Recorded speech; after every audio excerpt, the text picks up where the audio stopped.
सभी मित्रगणों को नमस्कार। सभी का फिर से स्वागत है हमारे YouTube चैनल भुवनेश्वर पर।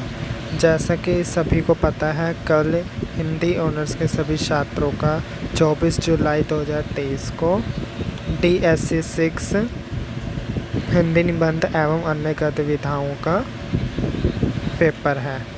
तो इन सभी 8 निबंधों के संस्मरण जीवनी, ये जो भी 8 पाठ हैं, इन सबको मिलाकर जितने भी संभावित प्रश्न हैं, आज हम उनकी चर्चा करेंगे। सबसे पहले हम बालकृष्ण भट्ट द्वारा रचित जातियों का अनूठापन निबंध से शुरू करते हैं। पहला प्रश्न है, निबंध के तत्वों के आधार पर जातियों का अनूठापन की समीक्षा कीजिए। जो जातियों के अनूठापन निबंध है, बालकृष्ण भट्ट जी ने लिखा है। सबसे पहले इसमें हम कुछ लेखक परिचय, उसकी भूमिका और बाद में निबंध के तत्वों के आधार पर जातियों का अनूठापन की समीक्षा करेंगे। यदि आपको निबंध के तत्व नहीं पता है तो मैं बता देता हूँ। निबंध के तत्व 5 तरह के होते हैं। पहला संक्षिप्तता, दूसरा गद्य की अनिवार्यता, तीसरा व्यक्तित्व की प्रधानता, चौथा सजीवता और 5वां है भाषा शैली। संक्षिप्तता जो निबंध का प्रथम तत्व है, इसमें निबंध की कुछ भूमिका को लिखा जाएगा, जातियों के अनूठापन का। गद्य की अनिवार्यता कि किस प्रकार इसमें लोकोक्तियों का प्रयोग हुआ, मुहावरों का प्रयोग हुआ, तत्सम तद्भव सभी शब्दों का प्रयोग किया गया। गद्य की अनिवार्यता में ये होना ज़रूरी है। व्यक्तित्व की प्रधानता में बालकृष्ण भट्ट जी ने जातियों का अनूठापन में किस प्रकार भारतीय और अंग्रेज़ी शासन को उभारा, तो इसमें व्यक्तित्व की प्रधानता को स्पष्ट करना है। चौथा तत्व आता है हमारा सजीवता। तो सजीवता में किस प्रकार से इसको सजीव बनाया गया, इस निबंध को बालकृष्ण भट्ट जी ने किस प्रकार इस निबंध में एक अजीव से सजीव की ओर आक्रमणीयता वाले गुणों से नहीं बल्कि प्रसिद्ध तत्वों से इसको लिखा, प्रागल्भता इसमें डाली। ठीक है, तो इस तरह की सजीवता आपको स्पष्ट करनी है इस निबंध के तत्व के आधार पर। 5वां जो आता है वो है हमारा भाषा शैली। तो इसमें बालकृष्ण भट्ट जी की जो भाषा शैली उत्तर प्रदेश के थे, तो उनकी भाषा खड़ी बोली ब्रज भाषा के रूप में ही रहेगी। वैसे भारतेंदु युग के थे तो इनकी जो भाषा वो खड़ी बोली ही होगी। तो ये प्रथम प्रश्न हुआ। जातियों का अनूठापन निबंध का प्रतिपाद्य लिखें। द्वितीय प्रश्न में है कि जातियों का अनूठापन निबंध की प्रतिपाद्य स्पष्ट कीजिए। तो इसमें जितना भी हमने निबंध के तत्वों के आधार पर इसे स्पष्ट किया है, समीक्षा की, उसको बिना तत्वों के हमने साफ सीधा सारांश में प्रतिपादित कर देना है। तीसरा प्रश्न है, बालकृष्ण भट्ट ने भारत और अंग्रेज़ों के बीच किसे बीज विभेदक गुण माना है। तो पता होगा आपको 2 तरह की, एक मननशीलता भारत के लिए बीज विभेदक गुण माना था और अंग्रेज़ों के लिए स्वच्छंदतावाद को इन्होंने माना था। तो इन दोनों गुणों को स्पष्ट कर देना है। अब अगला हम आचार्य रामचंद्र शुक्ल द्वारा सरदार पूर्ण सिंह द्वारा रचित आचरण की सभ्यता निबंध में से संभावित प्रश्नों को देखेंगे। आचरण की सभ्यता निबंध का प्रतिपाद्य स्पष्ट कीजिए। इसमें सभ्याचरण की बात हुई थी, तो आचरण की सभ्यता का निबंध का पूरी तरह से प्रतिपाद्य करेंगे। द्वितीय प्रश्न में पूछा है, आचरण की सभ्यता का देश ही निराला है। उसमें ना शारीरिक झगड़े हैं, ना मानसिक, ना आध्यात्मिक, ना उसमें विद्रोह है, ना जंग की नामो निशान है और ना वहाँ कोई ऊंचा है ना नीचा। तो मूल स्वभाव इन पंक्तियों का मूल स्वभाव हमें स्पष्ट करना है कि आचरण की जो सभ्यता है, सभ्याचरण वाला देश है हमारा भारत। तो उसमें ना किसी प्रकार का कोई शारीरिक झगड़ा है, ना मानसिक तनाव है, तो पूरा तरह से आध्यात्मिकता पर ये रहा। इसमें किसी प्रकार का विद्रोह नहीं है। हाँ, विद्रोह के रूप में आंदोलन चलाए गए थे 1857 का आंदोलन, तो ये सभ्याचरण उसी समय का है। इसमें ना जंग की नामो निशान है, ना कोई ऊंचा है ना कोई नीचा। उस समय पूरा, और ये द्विवेदी युग के लेखक माने गए थे हमारे सरदार पूर्ण सिंह जी। तो इसमें हमें सारा आचरण का, सभ्याचरण के मूल भावों को लिख देना है। अगला तीसरा संभावित प्रश्न है, आचरण की सभ्यता निबंध के तत्वों के आधार पर समीक्षा कीजिए। जिस प्रकार हमने जातियों का अनूठापन में बालकृष्ण भट्ट द्वारा रचित निबंध का समीक्षा की थी तत्वों के आधार पर, तो इसमें भी हमें तत्वों के आधार पर समीक्षा करनी है। संक्षिप्तता, गद्य की अनिवार्यता, व्यक्तित्व की प्रधानता, सजीवता और भाषा शैली। चौथा प्रश्न जो सबसे महत्वपूर्ण प्रश्न है, उसको यदि आपने समझ लिया अच्छे से तो आपको किसी प्रकार का इस प्रश्न में कष्ट नहीं आएगा। जिस समय आचरण की सभ्यता संसार में आती है, उस समय आकाश से मनुष्य की वेद ध्वनि सुनाई देती है। नर नारी पुष्पवत खिल जाते हैं, प्रभाव हो जाता है, प्रभात का गजर बज जाता है, नारद की वीणा आलापने लगती है, ध्रुव का शंख गूंज उठता है, प्रहलाद का नृत्य होता है, शिष्य का डमरू बजता है, कृष्णा की बांसुरी की धुन प्रारंभ हो जाती है। जहाँ ऐसे शब्द होते हैं, जहाँ ऐसे पुरुष रहते हैं, जहाँ ऐसी ज्योति होती है, वहाँ आचरण की सभ्यता का सुनहरा देश है। वही देश मनुष्य का स्वदेश है। जब तक घर न पहुँच जाए सोना अच्छा नहीं। चाहे वेदों में, चाहे इंजिल में, चाहे कुरान में, चाहे त्रिपिटक में, चाहे इस स्थान में चाहे उस स्थान में, कहीं भी सोना अच्छा नहीं। आलस्य ही मृत्यु है। तो ये है गद्य, ठीक है। इस गद्य का मूल भाव स्पष्ट करना है। यहाँ इस प्रकार से प्रश्न आएगा, गद्य की सप्रसंग व्याख्या कीजिए। तो यदि जिस प्रकार कविता में आता है सप्रसंग व्याख्या कीजिए निम्नलिखित पंक्तियों की, तो इसमें गद्यांश की सप्रसंग व्याख्या करनी है हमें। तो इसको हम किस तरह से करेंगे? सबसे पहले प्रसंग में हम लेखक और उसके द्वारा लिखित निबंध, जो भी कहानी उपन्यास है, उसको हम लिखेंगे। जिस प्रकार से ये पूरा गद्यांश लिया गया है, आचरण की सभ्यता, इसके लेखक है सरदार पूर्ण सिंह। तो ये हो गया हमारा प्रसंग।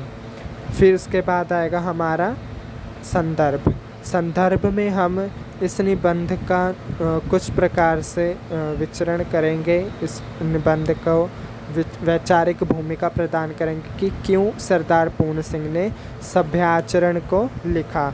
आचरण की सभ्यता, भारत के इस देश में आचरण की सभ्यता को क्यों लिखा। इसके साथ व्याख्या में, कविता की व्याख्या थोड़ी मुश्किल होती है, परंतु गद्यांश की व्याख्या पूर्ण हिंदी में ही लिखनी होती है। और इसमें गद्यांश भी हिंदी में दिया होता है। जो शब्द थोड़े कठिन हैं उसको थोड़ा हिंदी में लिख देना है, सरल हिंदी में उसको लिख देना है। और पूरा का पूरा गद्यांश वैसा ही रहेगा और व्याख्या थोड़ी सरल शब्दों में की जाएगी। चौथा आता है हमारा विशेष। कविता में विशेष के रूप में हम अलंकार, लयात्मकता, चित्रात्मकता वगैरह लिखते हैं। इसमें हम विशेष के रूप में भाषा शैली, शब्दों का प्रयोग, तत्सम शब्द, विलोम शब्द, पर्यायवाची शब्द, मुहावरे, लोकोक्तियाँ, ये इन सभी चीज़ों को स्पष्ट रूप से दिखाते हैं। तो ये इस प्रकार से गद्यांश की सप्रसंग व्याख्या हम करते हैं।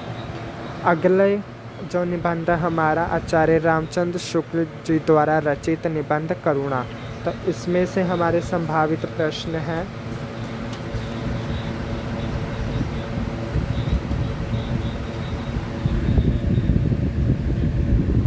करुणा निबंध का प्रतिपाद्य लिखिए। तो करुणा निबंध को पढ़ने के बाद जो आपको इसमें 10 प्रकार से श्रद्धा भाव, मतलब पूर्ण रूप से न्याय, करुणा, सात्विकता को लेकर ही करुणा की पूरी रचना की गई।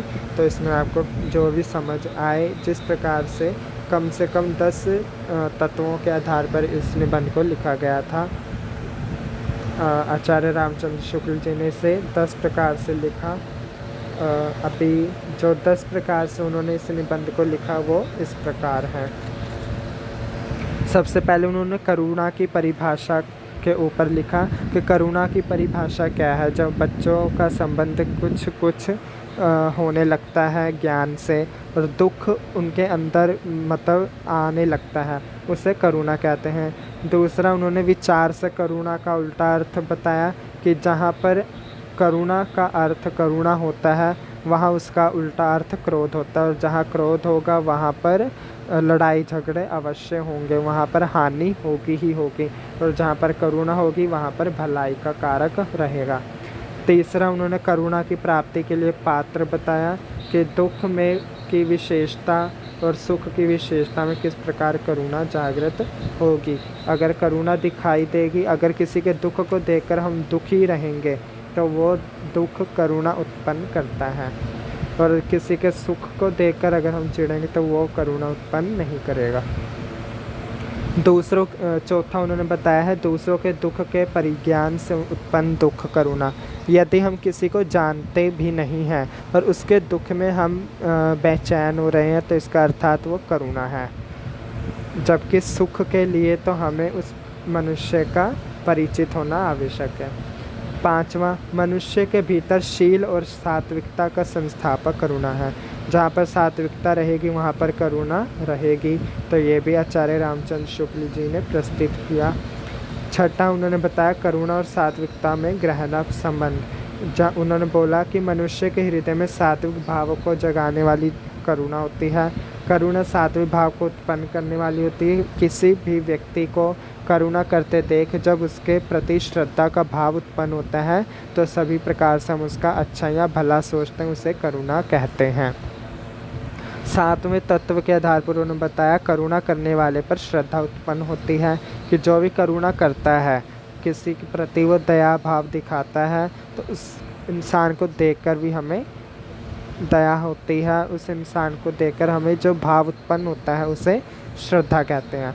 आठवां उन्होंने बताया वियोग से उत्पन्न दुख में करुणा का अंश होता है। अगर कोई व्यक्ति किसी से बिछड़ जाता है, अलग हो जाता है, याद करके दुखी होता है, वियोग आता है, तो उसमें दुख में भी करुणा मिली रहती है। नौवां उन्होंने बताया किसी प्रांतिक भाषा में करुणा मोह को कहते हैं। जो करुणा में साधारणतः लोगों की वास्तविक दुख का जो ज्ञान होता है वही करुणा अपने को प्रिय हमें लगने लगती है, चाहे वो किसी के प्रति कोई मोह ही क्यों ना हो। 10वां उन्होंने बताया आखिरी कि करुणा अपना बीज अपने पात्र में नहीं फेंकता, कि करुणा यदि ऐसा हो कि प्यार के बदले प्यार मिलता है, क्रोध के बदले क्रोध मिलता है, तो करुणा के बदले हमें सक्षम होने की अनुभूति मिलती है। यहाँ पे ये नहीं कि करुणा करेंगे तो हमें भी करुणा ही मिलेगी, करुणा के प्रति हमें सक्षमता माना जाएगा। ये हमारा करुणा का प्रतिपाद्य हो गया, इतना हम लिख सकते हैं। अगला प्रश्न है निबंध के तत्वों के आधार पर करुणा निबंध की समीक्षा कीजिए। तो करुणा निबंध की समीक्षा तत्वों के आधार पर हम इसी तरह से करेंगे। संक्षिप्तता, गद्य की अनिवार्यता, सजीवता, भाषा शैली और व्यक्तित्व की प्रधानता। तीसरा है हमारा करुणा आचार्य रामचंद्र शुक्ल जी का एक भाव और मनोविकार संबंधी निबंध है। तो इसमें जिस प्रकार हमने प्रतिपाद्य लिखा उसी प्रकार से उन सभी 10 तत्वों के आधार पर हम करुणा को स्पष्ट कर देंगे। चौथा है जीवन में मनोवैगों के अनुसार परिणामों का विरोध किन किन वस्तुओं से होता है, स्पष्ट कीजिए। तो जीवन में जो मनोवैग चल रहे हैं, मतलब मन की स्थिति में जो वैग है, स्पीड है, उसको 3 वस्तुओं से होता है। तो वो कौन सा है? करुणा, क्रोध और श्रद्धा, या मोह भी हम इसमें लिख सकते हैं। अगला संभावित प्रश्न आते हैं हमारे हजारी प्रसाद द्विवेदी जी द्वारा रचित निबंध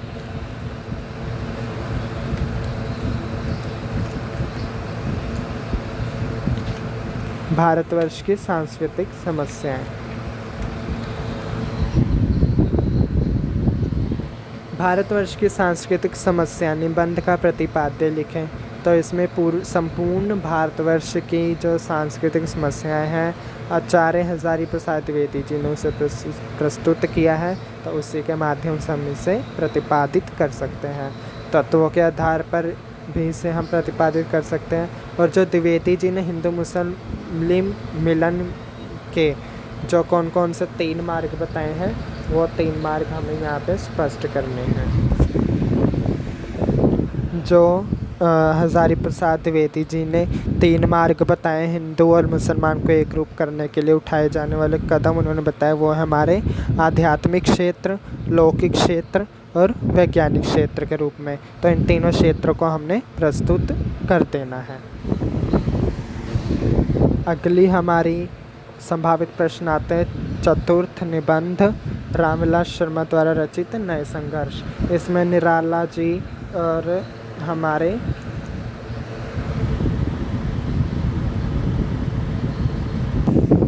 पंत जी के बारे में बताया है। संभावित प्रश्न है इस पाठ के, नए संघर्ष जीवनी के आधार पर निराला जी के व्यक्तित्व पर प्रकाश डालिए। जो नए संघर्ष जीवनी है निराला जी की, उस पर उनका जो व्यक्तित्व है उस पर प्रकाश डालें। निराला जी के साहित्यिक योगदान को स्पष्ट कीजिए। रामविलास शर्मा जी के समीक्षा जगत में दिए गए अवदान को प्रकाश कीजिए।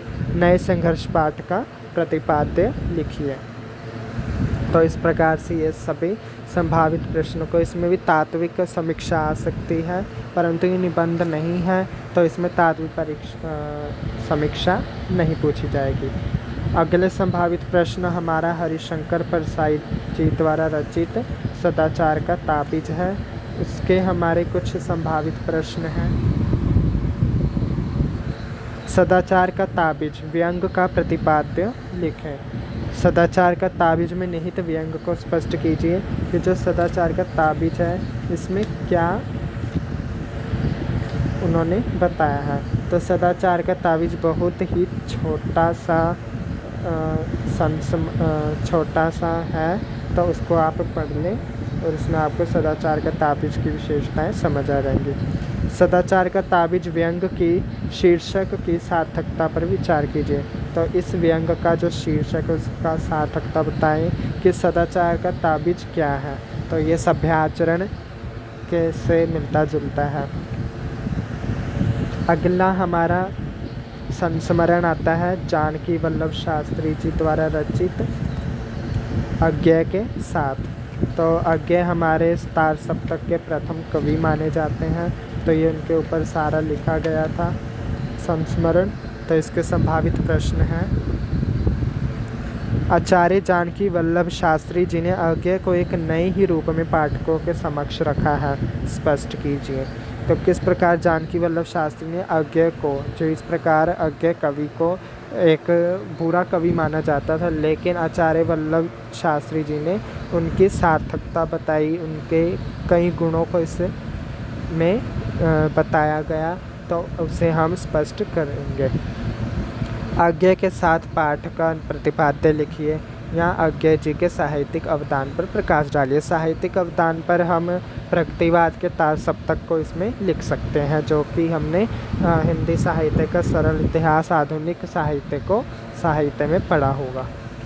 अगला आखिरी पाठ आता है हमारा राहुल सांकृत्यायन के द्वारा रचित अथाथो घुमक्कड़ जिज्ञासा यात्रा वृत्तांत है। तो इसके संभावित प्रश्न हैं हमारे। यात्रा वृत्तांत साहित्य में राहुल सांकृत्यायन के योगदान पर प्रकाश डालिए कि किस तरह उन्होंने यात्रा की।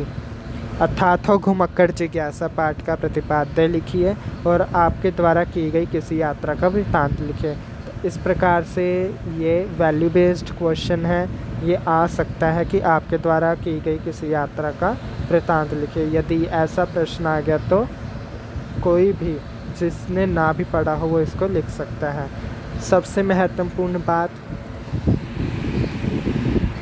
हमारे कुछ प्रश्न है। जो प्रथम प्रश्न आएगा पेपर में वो आएगा गद्यांश की सप्रसंग व्याख्या कीजिए। तो ये कुल मिला के 23 या 20 नंबर का तो आएगा ही आएगा।